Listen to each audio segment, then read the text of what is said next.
Are you looking to be more involved in the Dog Pound community? If so, please visit patreon.com/dogwithabone. For just $1 a month, you can help support Dog with a Bone's mission.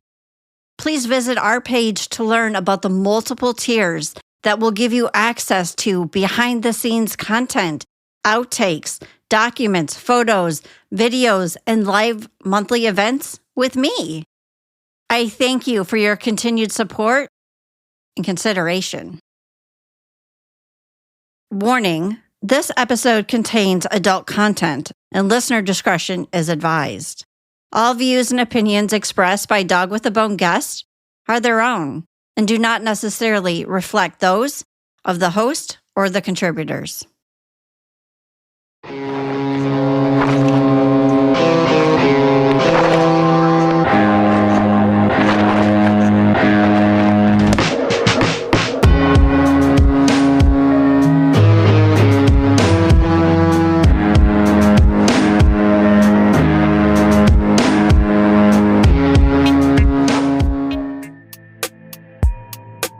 Hi, everyone, and welcome back to Dog with a Bone. I am so excited to be back in the Dog Pound with you. I am so ready to dig into the second series of Unleashed episodes. If you have not already, please join our Dog with a Bone discussion Facebook page. Also, don't forget to subscribe to Dog with a Bone on Spotify or wherever you listen so you get notified when episodes are released. If you are new to Unleashed episodes, you might be wondering, well, what's the difference between these episodes and your normal seasons? Well, let me tell you. Unleashed episodes have no script. I just get on here and talk about cases at a higher level and bring light to cases that I find need more attention. It's kind of like you and me sitting around having a cup of coffee and discussing cases. That's what Unleashed episodes are. The first case I'm going to talk to you about is the case of Jillian Miles, who was from Dayton, Ohio. I became familiar with Jill's case maybe 3 years ago now, when her mom, Dawn, had reached out to me asking for help. Dawn had been following me from Judy Petty's case and through season 1 and season 2. Dawn and I started talking, and I was hoping to be able to help get information on Jill's case out there. And it was at some point I reached out to the investigator on Jill's case where I introduced myself, let him know who I was, let him know what Dog with a Bone podcast does, and was hoping to maybe pair up with him to bring Jill's case back to light. Well, unfortunately, the detective said, we're just not interested at this point. The detective told me that they know who it is, that they just don't have enough evidence to move forward. I explained to the detective again the benefit of having Dog with a Bone covering a case such as Jill's to bring more people out who normally wouldn't talk to law enforcement. That's the benefit of me, is I'm not law enforcement. Unfortunately, again, he wasn't interested. But Dawn and I continued to have our relationship, and I would help her behind the scenes. I've been able to provide her feedback, give her suggestions. And so when this second series of Unleashed episodes were coming out, I wanted to do one on Jillian's case. So we did a Facebook Live where we covered Jill's case, and more information did come out after covering her case on Dog with a Bone. So I felt like now's a good time to also do an Unleashed episode to pair it with the live that we did. For anyone who's interested, you can find that Facebook Live on Dog with a Bone's Facebook group.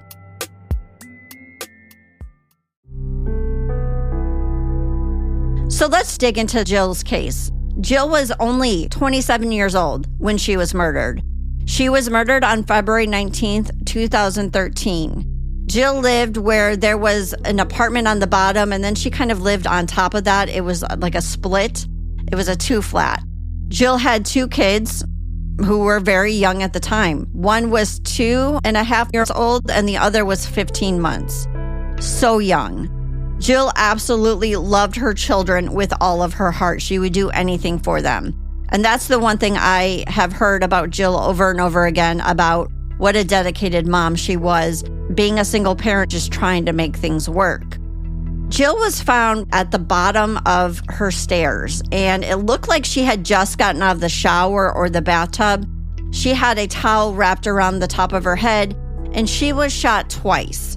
Once in the upper chest area, like near her neck, and the other one in the abdomen. And what's really horrific about this is that Jill's 2 children were still in the home at the time of this murder. By the time the police arrived and broke entry into the home, the 2.5-year-old was covered in blood, his own mom's blood, which again, very horrific that someone comes in, can murder Jill, and leave her 2 kids there to fend for themselves. When we talk about that day, you always want to go back the 24, 48 hours prior to someone's murder to see again what was going on in their life. And to understand Jill, you have to understand the situation she was in. So let's break that down. Jill was a single mom, and a single mom, it's hard to survive. So she was on welfare, just trying to make ends meet. She had 2 young kids, and so what she did for additional income, because we all know it's very difficult to survive, is just not feasible for someone to provide on one income alone and welfare, that she made a side business selling drugs, selling marijuana specifically. That's what she had to do to get by. So she was selling marijuana for a drug dealer in her neighborhood.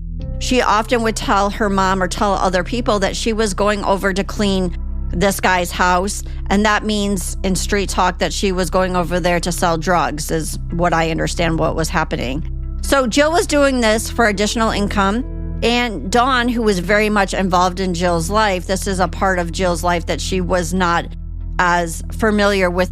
Dawn was trying to help Jill as much as she could.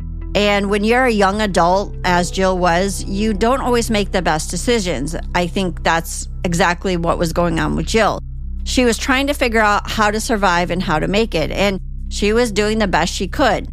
Dawn would help Jill, supply food and diapers and formula, and would visit and say to Jill, hey, let me take the kids so you can go and kind of enjoy your life as well. Because again, she's 27 years old with 2 kids.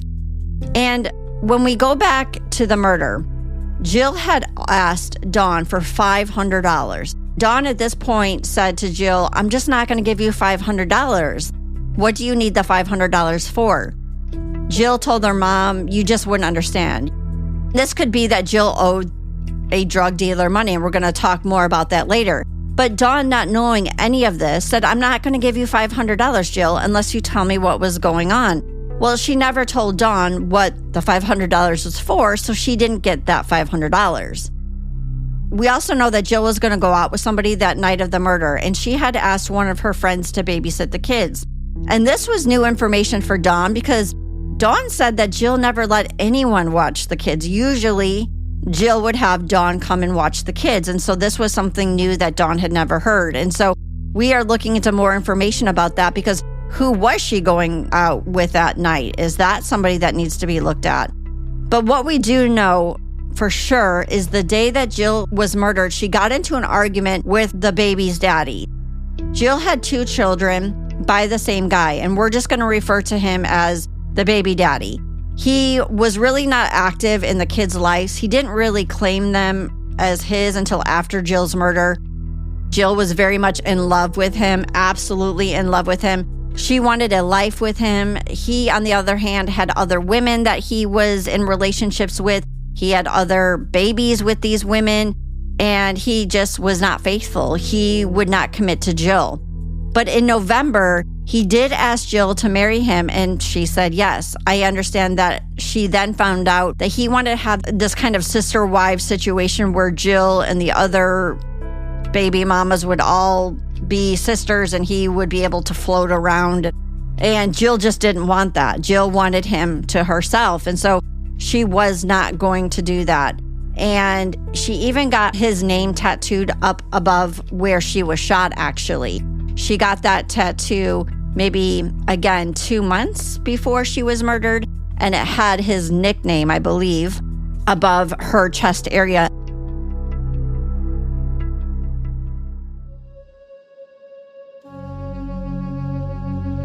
The question really is that we're looking at is, what is the motive here to kill Jill, and why?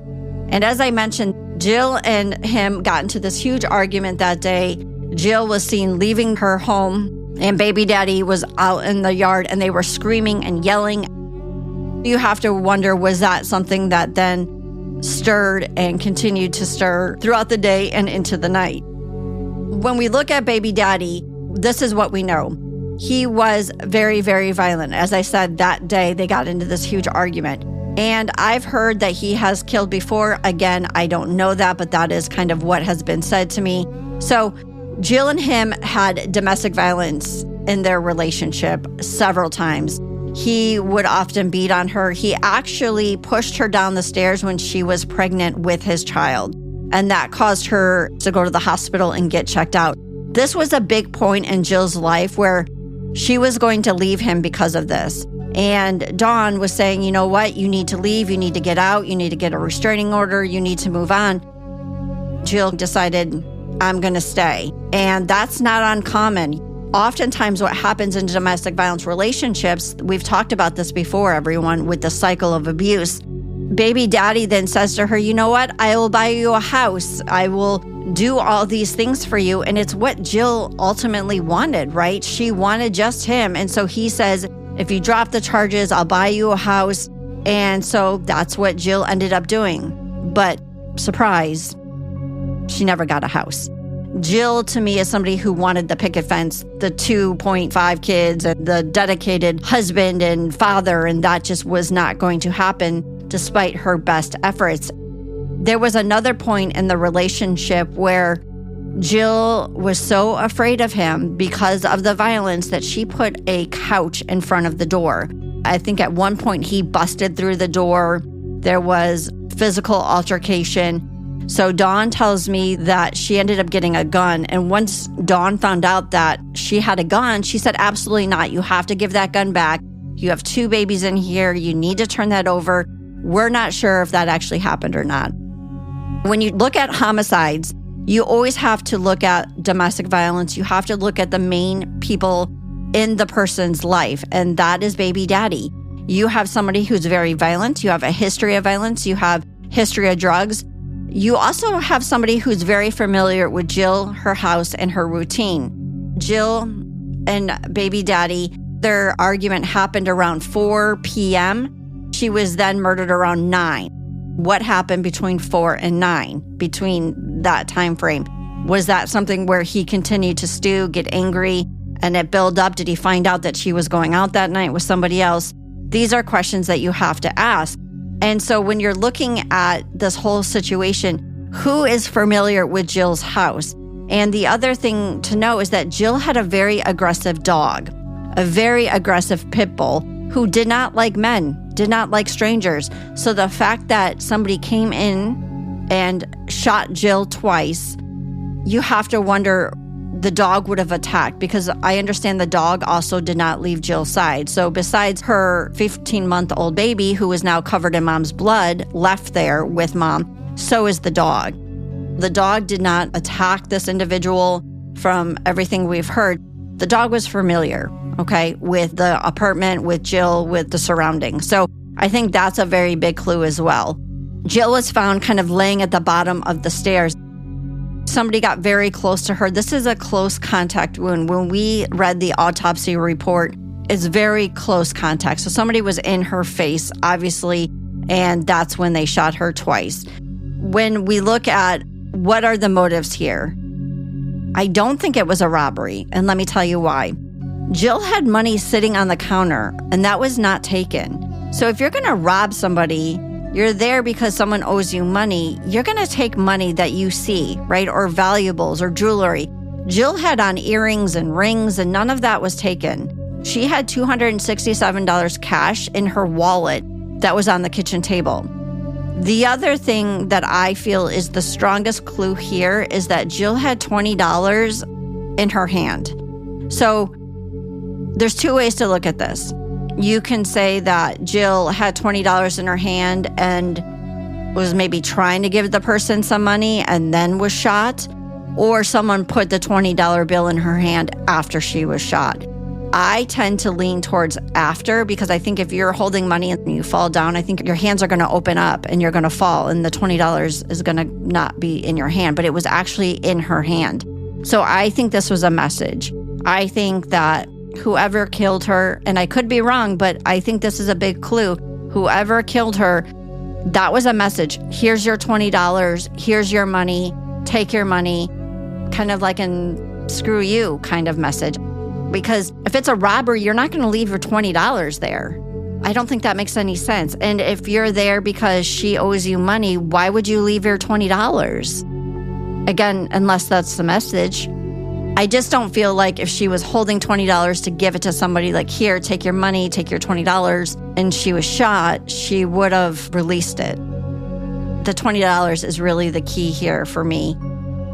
The other thing I want to share with you is that Jill, because she was selling marijuana for a drug dealer, there was a rumor going around that 2 females had gotten into an argument with Jill that day of her murder because they had claimed Jill was making the bags lighter. Pinching off the bags is what they call it. And so they got into an argument. These 2 females went and told the drug dealer. The rumor is this drug dealer came, confronted Jill, and then killed her or put a hit on her. So that's another avenue that we're looking at, as well as baby daddy. I feel it would be horrible if I was one of those females and had an argument with her and went and told the drug dealer that she's pinching off the bags and then she's shot and killed with her 2 kids right there. I mean, I guess I can understand that's the lifestyle because maybe those 2 females at some point would have been also put in the hot seat, like, why are your bags light? And maybe that's what happened. So they went and confronted Jill. I don't know. I mean, it is a rough world when you're in the drug business.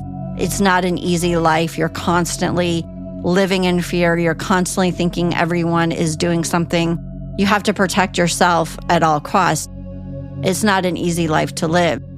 Is there any truth in that? That's what happened.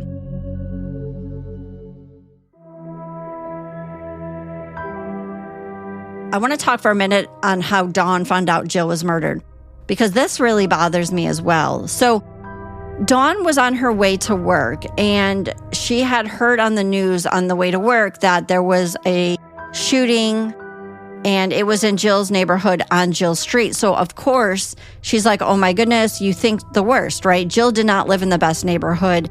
And so when you hear that, you automatically go to, oh my God, I hope something didn't happen to my daughter. So she's calling around. She can't get answers. She's calling the hospital. She's calling the cops. She's calling everyone, trying to find out what happened. And it was not until 6:30 that morning that she found out that Jill had been murdered. So Jill was murdered around 9 p.m., but Dawn found out at 6:30. After she was calling around and calling, finally the medical examiner called her back on the phone and said, yeah, your daughter's been killed. That's basically how she was told. Dawn lets out that motherly scream that nobody ever wants to have, and oh my God, what happened? And then, of course, Dawn pivots to, what about my grandbabies? Where's my grandbabies at? And they told her, get this, everyone, we talked about this on the Facebook Live group. Someone else pointed this out. They actually had the babies go to the neighbors. So Dawn was like, well, why didn't you call me? I would have come and got them. And that's my question. When you found out who the decedent was, would you not figure out who her next of kin would be? And that would be her mom.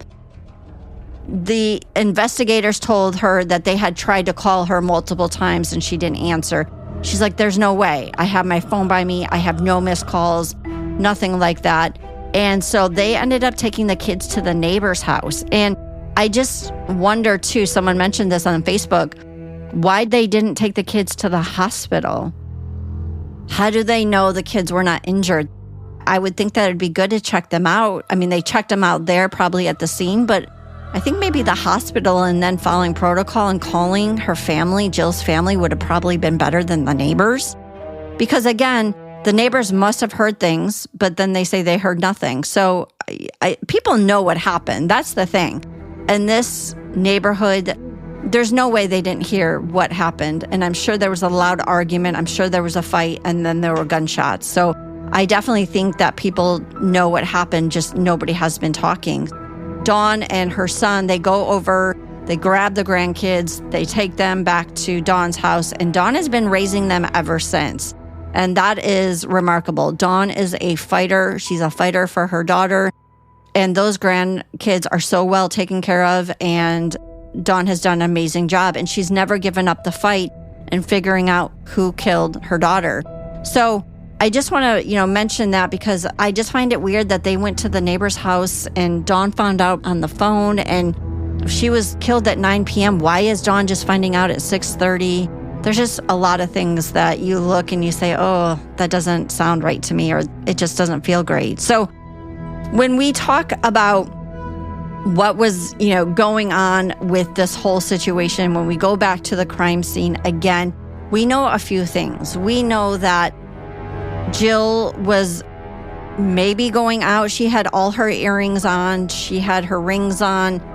She could have been ready to go out. She had an argument with baby daddy around 4 o'clock. And, the thing to know is that she also wanted another kid with him. So as I mentioned, she was in love with him. It's part of domestic violence. It's part of the, I'm afraid of you. I love you. I don't know what to do without you. I'm afraid of you. It's that vicious cycle. And she wanted to have another baby, and he did not want that. And one of my questions to Dawn was he paying child support? And he was not. So again, you're looking at motive, 2 kids. She wants another kid. That's another paycheck if she ever takes him to court and to collect. Is that a reason? I just wonder if he's been cleared as a person of interest. So this case has been unsolved, and detectives, I really don't believe, are working on it. They say they know who did it, but there's just not enough evidence. And I really challenge that, because if there's not enough evidence, you mean DNA, then you have to do the boots on the ground. You have to go out and you have to revisit this and reinvestigate people, because times have changed. And I think that that's what the podcast had done, was brought out new information and new people who were like, oh, maybe I'll talk now, because life changes for many of these people, and they may not be in the same situation that they were before, and that they're wanting to talk. I just feel as if that might be something that they want to relook at. There's always a situation and you're like, does it have to do with it or does it not have to do with it? And this is one of those situations. Jill had talked to Dawn about buying a car and putting the title in her name, but giving the car to somebody else. And again, this was before her murder. Dawn said, absolutely do not do it, Jill. Don't do it. It's not a good idea. You don't want to do that. But did Jill listen to her mom? No, she ended up doing it. So she ended up buying a car and putting the title in her name, but then the car wasn't hers. So fast forward, and Dawn then finds out later, after Jill's murder, from somebody who tows cars, he had mentioned to Dawn that he actually towed Jill's car. So Dawn calls the police station and asks them about it, and they said, yeah, we have her car here. We're processing it. You can come and get it. We'll call you. Dawn says, great, because it's her daughter's car. It's in Jill's name, so she should have that car. Dawn ends up waiting, and it's at that point, maybe 2 weeks later, she calls back, and they said, oh no, we have shredded the car. Dawn's like, what are you talking about? Why did you shred the car? And they said, well, it has nothing to do with the murder. And Dawn's like, it doesn't matter. It's my daughter's car. Why would you get rid of my daughter's car knowing that I was going to come pick it up? And they just kind of blew it off and said, well, it has nothing to do with her murder, and so we shred the car. And Dawn's like, what is going on? Like, why would you do that? So that's like a red herring. I don't know what that means. I don't know why they would do that. I don't know if it has to do with drugs and it was a bust in some other way. I don't know. It just seems odd that you told her she could come pick it up in 2 weeks and then it's impounded and shredded and it's gone. That raises a lot of questions for me, and Dawn as well. As you can imagine, from 2013 until now, Dawn has done everything in her power to move her daughter's murder investigation along. She interviews people, she puts up billboards with her own money, which, let me tell you, those are not cheap. Anything she can do to help get the word out. And she keeps calling back the investigators saying, have you heard anything? Has anyone called in? And they just keep saying, nope.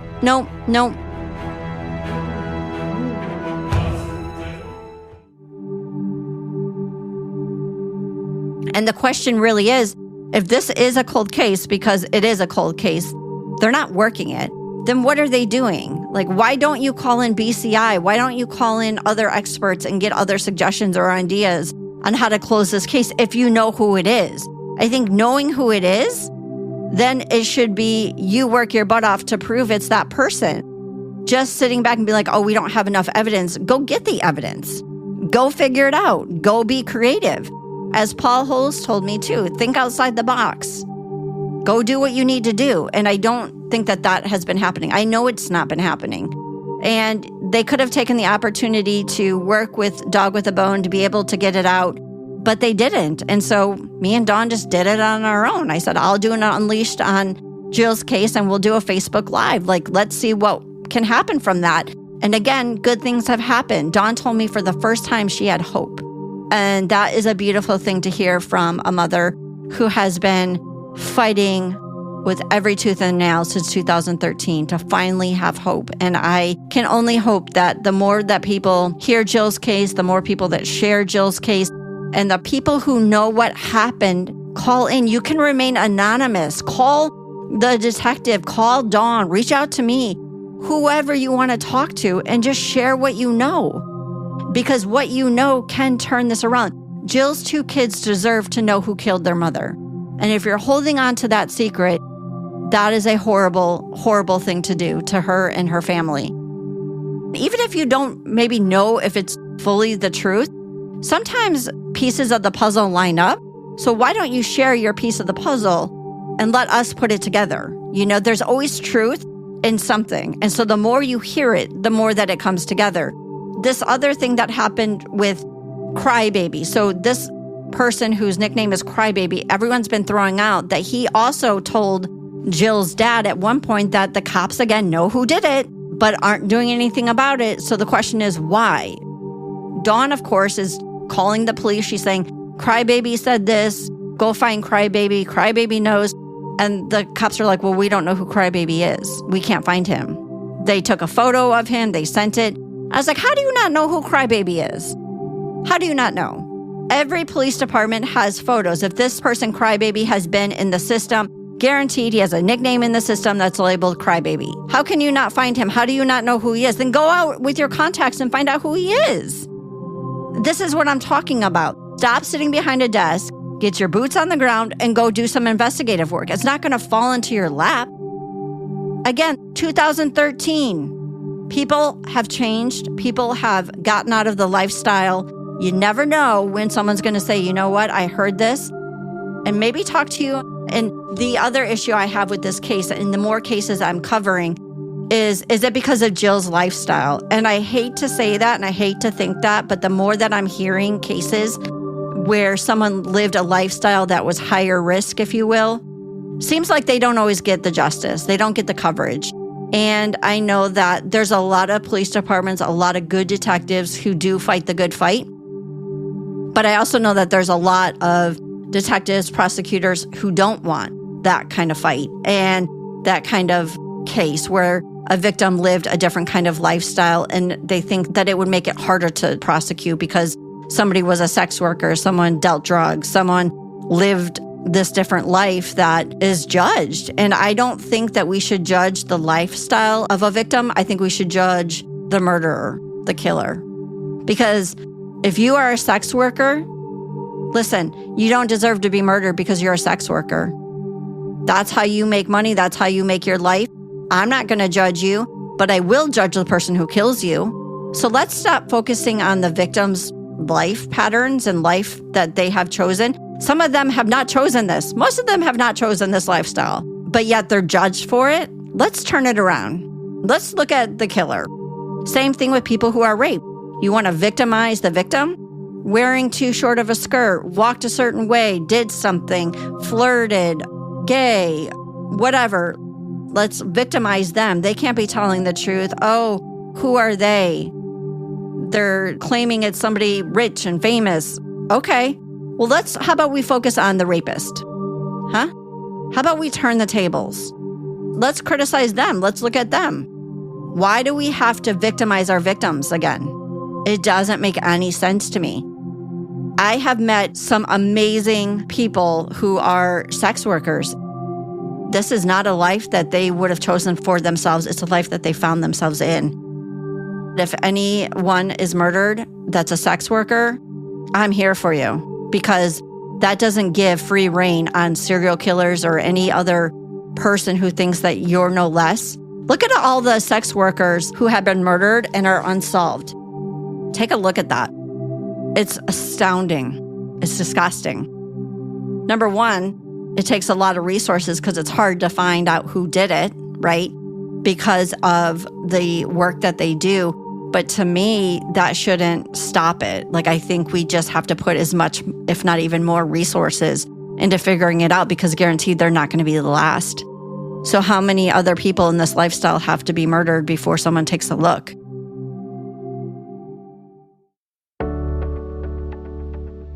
I'm very passionate about taking cases that don't fit this certain narrative, a story that people think, oh, that's better news. I don't want that.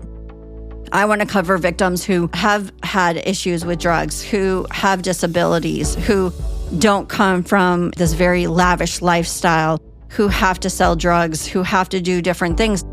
That's who I want to represent, because their voice has been silenced. They need a voice, and I will be their voice. And I will raise their voices up because someone thought that they could silence them and it didn't matter. Well, it matters to me. It matters to me. And so that is my mission, is cases where the person has not had the coverage that they deserve because of a certain lifestyle or choices they had to make. That's not for me to judge, but what I'm here to do is to find the killer of that person. So I want to encourage anyone who is familiar, obviously, with Jill's case, anyone who has information, you can reach out to me, you can reach out to Dawn, or obviously the detectives. We are wanting to talk to everybody and anybody who has information. Please don't hold this back. Please do not sit silent anymore. Please be Jill's voice. Her kids are going to grow up and they're going to wonder who killed their mom. That would be a tremendous amount of weight to carry on your shoulders if you have some information and you're not sharing it. That's a huge burden. And one way to release that burden is just to tell what you know. You don't know, it may be nothing. But the fact is, if you are sitting there right now and listening to this podcast and listening to this episode, and there is something in your gut that says you should say something, then you are one of those people that need to say something. Because it may be nothing, but once you tell the right person, the authorities, myself, or Dawn, then you can let that go and let the chips fall where they may. You've done your part. But if you are still sitting there and have that in your stomach and your gut, wondering if you should say something or not, I'm talking to you. You're one of those people. So do the right thing. It's time. It's overtime. Let me know if you have any other information to share. Happy to talk to anybody.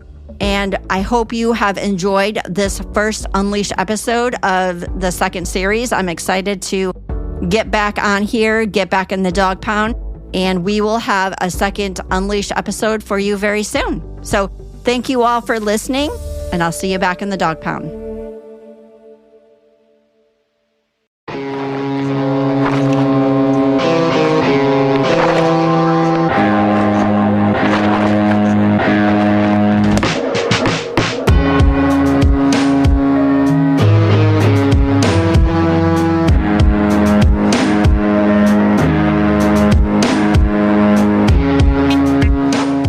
Dog with a Bone is hosted by Melissa Sandberg, investigated, produced, and written by Melissa Sandberg.